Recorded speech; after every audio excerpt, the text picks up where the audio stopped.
Selamat pagi, Ibu Bapak, Saudara-saudara yang terkasih di dalam Kristus. Kita bersyukur untuk kasih setia dan pemeliharaan Tuhan yang boleh terus kita alami. Yang memungkinkan juga pagi hari ini kita boleh dihimpunkan lagi di dalam persekutuan doa pagi. Mari kita awali dengan bersama memuji nama Tuhan. Kita menyanyikan dari Kidung Jemaat nomor 122, Anak yang Dijanji. Kita menyanyikannya bersama dengan sahabat-sahabat tim musik dari YKB.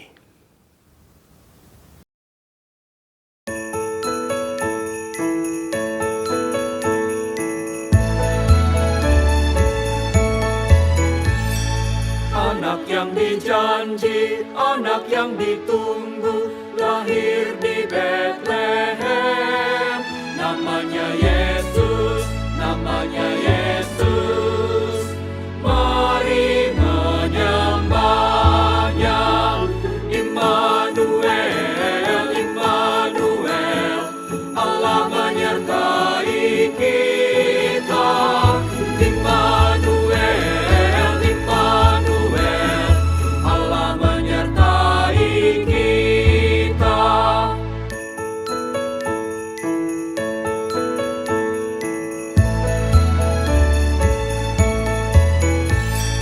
Raja yang perkasa, yang membawa damai, datang di dunia. Namanya Yesus, namanya Yesus. Mari menyembahnya.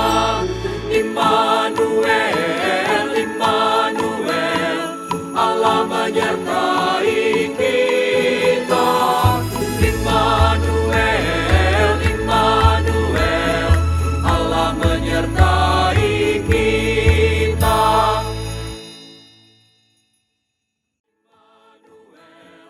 Allah menyertai kita. Immanuel, Immanuel, Allah menyertai kita.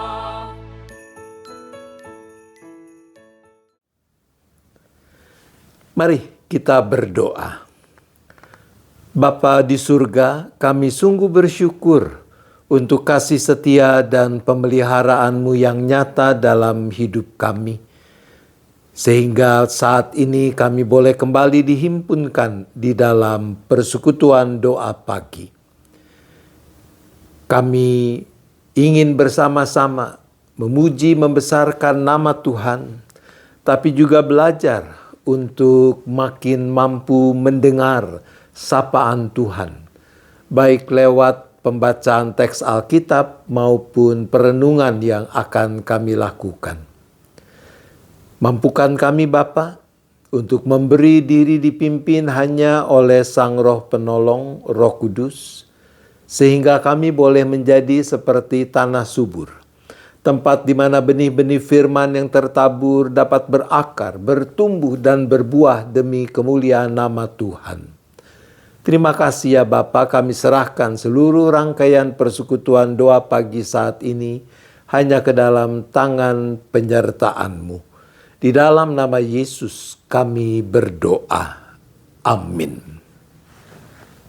Teks Alkitab yang akan bersama-sama kita perhatikan dalam persekutuan doa pagi hari ini terambil dari kitab Yesaya. Yesaya pasal 9 ayat 5 dan ayat 6. Yesaya 9 ayat 5 dan ayat 6. Saya membacakan bagi kita sekalian demikian. Sebab seorang anak telah lahir untuk kita, seorang putra telah diberikan untuk kita. Tampuk pemerintahan ada di atas bahunya, dan namanya disebut orang penasihat ajaib, Allah yang perkasa, Bapa yang kekal, Raja damai. Besar kekuasaannya dan damai sejahtera tidak akan berkesudahan di atas tahta Daud dan di dalam kerajaannya, karena Ia mendasarkan dan mengukuhkannya dengan keadilan dan kebenaran dari sekarang sampai selama-lamanya. Kecemburuan Tuhan semesta alam akan melakukan hal ini. Demikian apa yang sudah kita baca dan dengar dari bagian kesaksian kitab Yesaya ini. Maka kita adalah orang-orang yang berbahagia kalau dengan kesungguhan kita mendengarkan firman Tuhan, kita memelihara dan melakukannya. Raja damai yang dijanjikan. Demikian tema dalam persekutuan doa pada saat ini. Ibu bapak saudara-saudara, damai sejahtera. Apa yang Anda segera bayangkan dengan damai sejahtera? Frasa ini, damai sejahtera, ya tentu terdiri dari dua kata, kata damai dan kata sejahtera. Damai menurut Kamus Besar Bahasa Indonesia berarti tidak ada perang, tidak ada kerusuhan, aman, tentram, keadaan rukun. Sementara kata sejahtera diberi arti aman, sentosa, dan makmur, selamat. Itu arti menurut Kamus Bahasa Indonesia. Nah, istilah yang digunakan di dalam bahasa asli Alkitab Perjanjian Lama seperti yang kita temui dalam teks Yesaya 9 tadi adalah kata shalom. Istilah ini sudah sangat populer juga di kalangan pemeluk agama Kristen di Indonesia. Bukan hal aneh jika orang saling menyapa shalom, shalom. Tapi apa sebenarnya yang dimaksud dengan shalom? Shalom di dalam Perjanjian Lama sangat syarat makna. Ia bukan cuma berarti tidak ada peperangan, aman sentosa, dan makmur.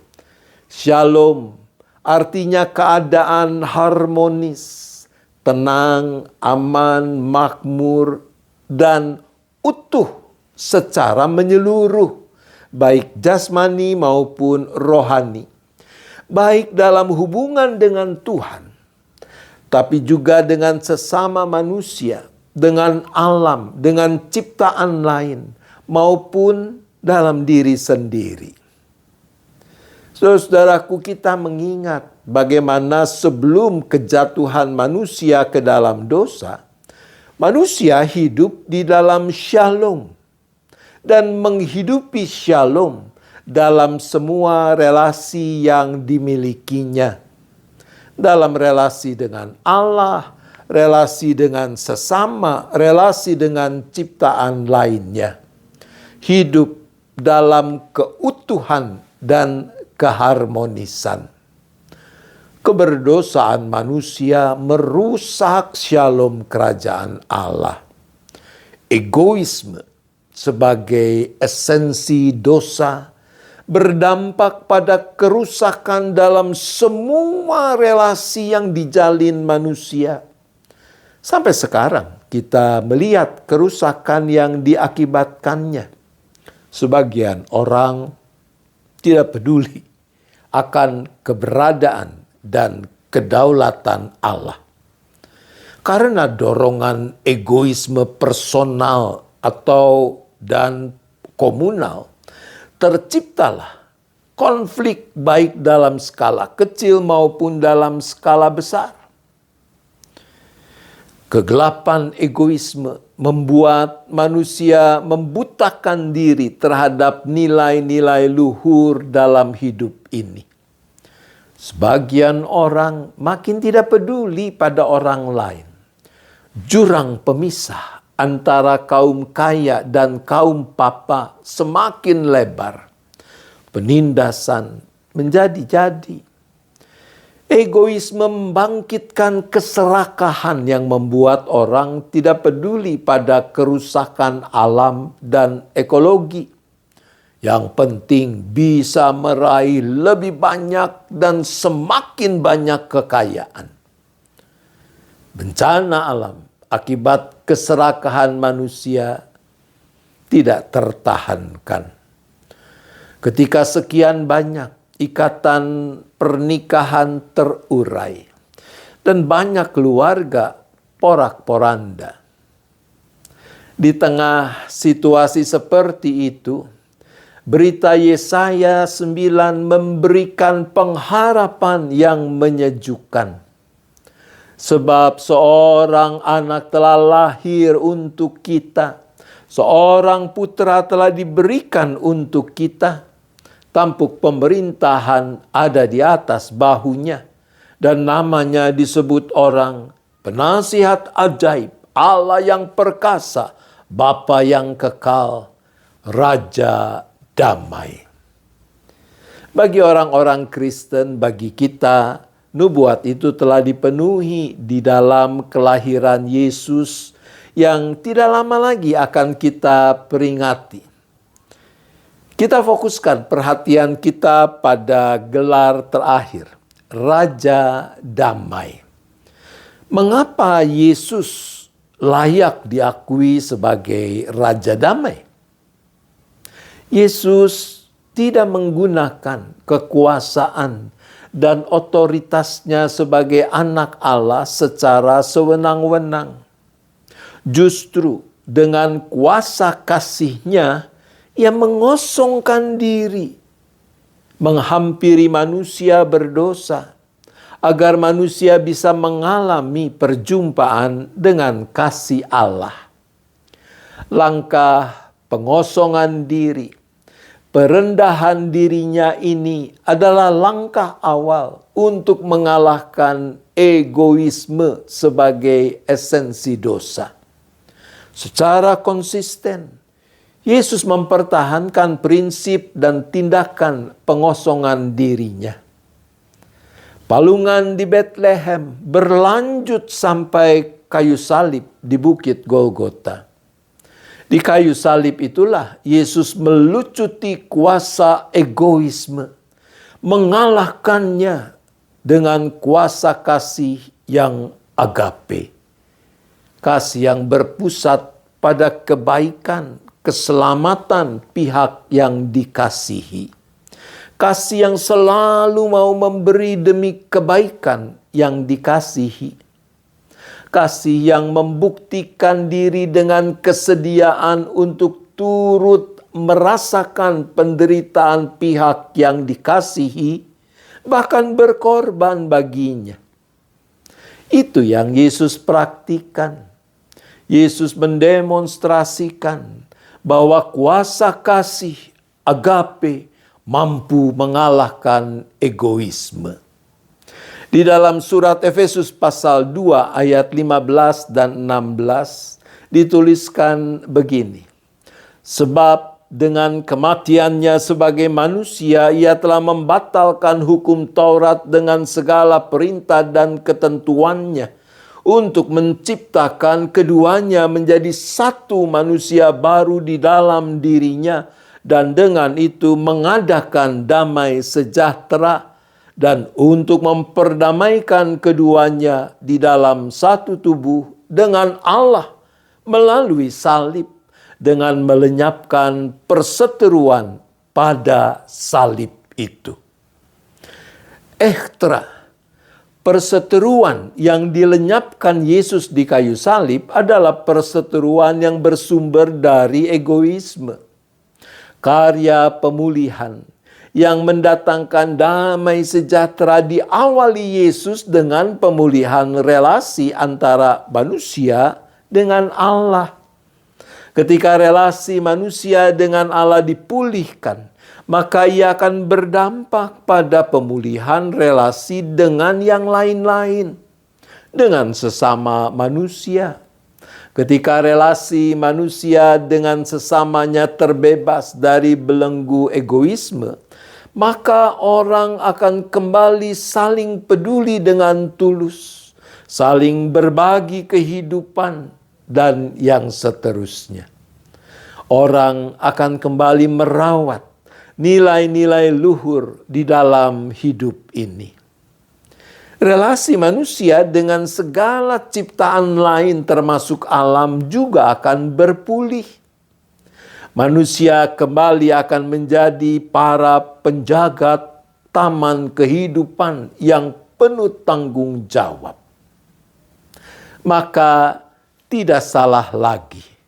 Sesungguhnya lah Yesus adalah Raja Damai yang dijanjikan itu. Pertanyaannya adalah, mengapa setelah lebih dari 2000 tahun ia lahir, hadir dalam dunia ini, Shalom, damai sejahtera itu sepertinya tidak kunjung mewujud. Mengapa? Menurut saya, barangkali jawabannya adalah karena kebanyakan orang suka mengucapkan shalom sebagai sekedar sapaan, namun belum sungguh-sungguh mewujudkannya dalam kata dan perbuatan. Kata dan perbuatan yang mencerminkan hakikat shalom itu. Ikut serta mewujudkan shalom kerajaan Allah adalah panggilan dan tanggung jawab kita yang mengaku diri selaku umat Allah.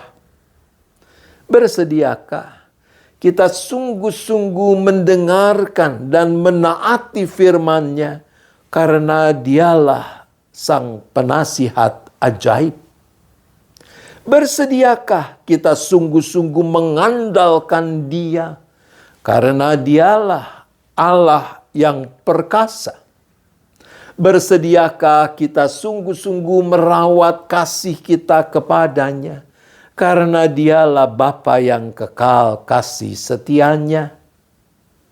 Saudaraku, minggu ini kita menjalani minggu Advent ketiga, minggu Gaudete, minggu sukacita, karena penantian kita akan kedatangan Tuhan, Sang Raja Damai yang akan menyempurnakan terwujudnya shalom kerajaan Allah, adalah penantian yang didasari oleh pengharapan yang pasti. Hidup di dalam dan menghidupi shalom bukan hal yang mudah. Tetapi kekuatan dan pengharapan kita bukan pada diri kita sendiri, tapi pada Dia, Sang Raja Damai. Tuhan menolong kita. Amin. Mari kita berdoa. Bapa di surga, Engkau yang kami kenal di dalam Yesus Kristus, Sang Raja Damai.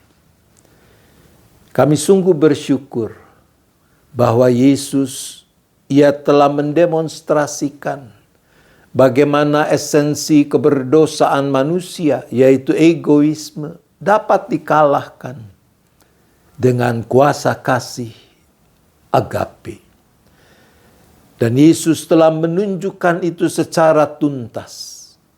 Tolong kami ya Bapa, agar kami juga mau bersungguh-sungguh hidup di dalam shalom kerajaan Allah dan menghidupinya di dalam keseharian, dalam relasi-relasi yang kami jalin, baik dengan Tuhan, dengan sesama, dengan segala makhluk ciptaan-Mu, dengan alam, sehingga pemulihan secara utuh makin mewujud nyata. Dalam kerinduan itu ya Bapa, kami berdoa bagi makin terwujudnya kedamaian dan perdamaian di muka bumi ini. Kami berdoa bagi penyelesaian konflik-konflik yang masih terjadi antara bangsa yang satu dengan bangsa yang lain. Tuhan beri hikmat, kemauan, kesungguhan untuk mengikis egoisme komunal yang ada, sehingga mau dengan jernih mengupayakan apa yang terbaik demi mewujudkan kedamaian dan perdamaian di muka bumi ini. Kami berdoa ya Bapa bagi bangsa dan negara kami. Ada banyak persoalan yang juga masih harus terus diatasi bersama. Tuhan mampukan bangsa yang dianugerahi keragaman yang luar biasa ini untuk mau menjadikan keragaman itu sebagai kekayaan, modal untuk membangun kehidupan yang makin benar, makin adil, guna mewujudkan damai sejahtera di tengah-tengah kehidupan ini. Secara khusus kami masih terus berdoa bagi upaya-upaya pemulihan baik yang dilakukan oleh pemerintah maupun lembaga-lembaga kemanusiaan lain, termasuk peran serta gereja, bagi mereka yang terdampak, yang menjadi korban, yang berada di dalam kesesakan karena bencana alam, bencana banjir bandang yang terjadi di Aceh, di Sumatera Utara, Sumatera Barat. Ya Tuhan, biarlah pertolongan yang tepat boleh mereka alami sebagai bukti nyata dari kasih dan kepedulian Tuhan. Kami berdoa ya Bapa bagi gereja yang Tuhan hadirkan di mana-mana tempat, termasuk jemaat GKI Gading Indah. Tuhan tolong supaya gerejamu makin tekun, makin setia, mengemban tugas panggilan yang Tuhan percayakan. Bagaimana gereja mau memberi diri, memenuhi panggilan untuk ikut serta mengerjakan misi Allah di dalam kehidupan ini. Kami berdoa untuk berbagai kegiatan dalam rangkaian masa raya Natal sampai Tahun Baru. Kiranya Tuhan Engkau yang berkenan untuk sempurnakan segala kegiatan tersebut agar dia tidak hanya menjadi aktivisme semata, tapi melaluinya jemaat-Mu baik anggota maupun simpatisan boleh makin bertumbuh di dalam pemaknaan yang benar akan peristiwa-peristiwa yang diperingati itu. Bapa, kami menyerahkan keberadaan setiap kami seisi keluarga masing-masing dengan rupa-rupa pergumulan yang dihadapi. Mungkin ada yang masih bergumul dengan sakit penyakit, ada yang punya masalah dengan sumber penghidupan, ada yang punya beban karena ketidakharmonisan relasi antara anggota keluarga. Ada yang sedang gamang karena ketidakpastian di masa depan untuk berbagai hal dan sebagainya. Ya Bapa, apapun masalah pergumulan yang kami hadapi, tolong kami agar kami mau terus menggenggam erat tangan kasih Tuhan yang senantiasa terulur menopang kami. Beri kami kepekaan pada jalan keluar yang Tuhan berikan yang tidak selalu sama dengan apa yang kami inginkan, agar kami tidak sia-siakan pertolongan Tuhan. Terima kasih ya Bapa, kami bersyafaat hanya di dalam nama Tuhan Yesus Kristus. Amin. Mari Ibu Bapak Saudara, kita mengakhiri dengan menyanyikan lagu penutup. Agak jarang lagu ini dinyanyikan, dari PKJ nomor 36, Yesus Raja Damai. Kali ini kita menyanyikannya bersama dengan jemaat GKJ Tanjung Priok.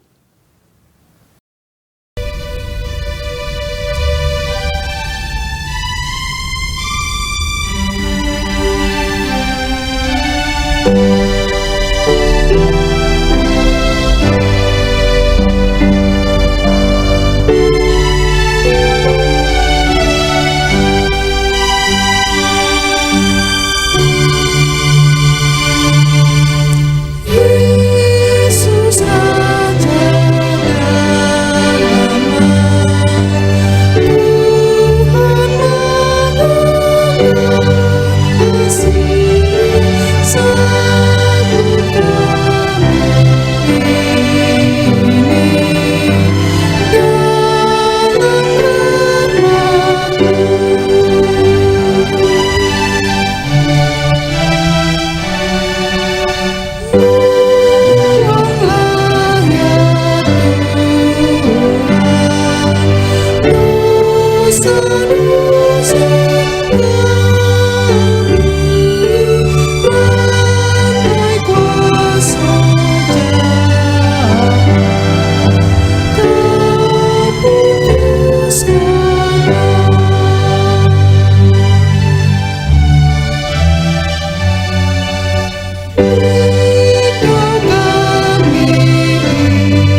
Mari kita kembali berdoa. Bapa di surga, terima kasih untuk penyertaan-Mu dalam persekutuan doa pagi saat ini. Kami akan mengakhirinya. Kami akan melanjutkan aktivitas sepanjang hari baru yang Tuhan anugerahkan kepada kami. Kami tidak tahu apa yang akan terjadi di masa depan yang kami akan jelang ini. Tapi satu hal yang kami yakin pasti, bahwa kalau kami tetap hidup di dalam Tuhan dan Tuhan di dalam kami, maka dalam persekutuan dengan Tuhan tidak ada yang sia-sia. Kami memohon berkat-Mu, baik dalam bentuk kekuatan, kesehatan tubuh, kemampuan melakukan tugas tanggung jawab masing-masing, kecukupan di dalam penghidupan kami, dan yang terutama, teguhkanlah iman, pengharapan, penyerahan kami tetap hanya kepadamu. Terima kasih ya Bapa, ampuni dosa dan salah kami agar tidak menghalangi kepenuhan anugerah-Mu. Kami bersyukur hanya di dalam nama Tuhan Yesus Kristus. Arahkan hati saudara pada Tuhan, sambutlah berkat-Nya. Kasih Allah Bapa, kasih karunia Tuhan Yesus Kristus dan persekutuan Roh Kudus besertalah dengan saudara sekalian sampai selama-lamanya. Amin.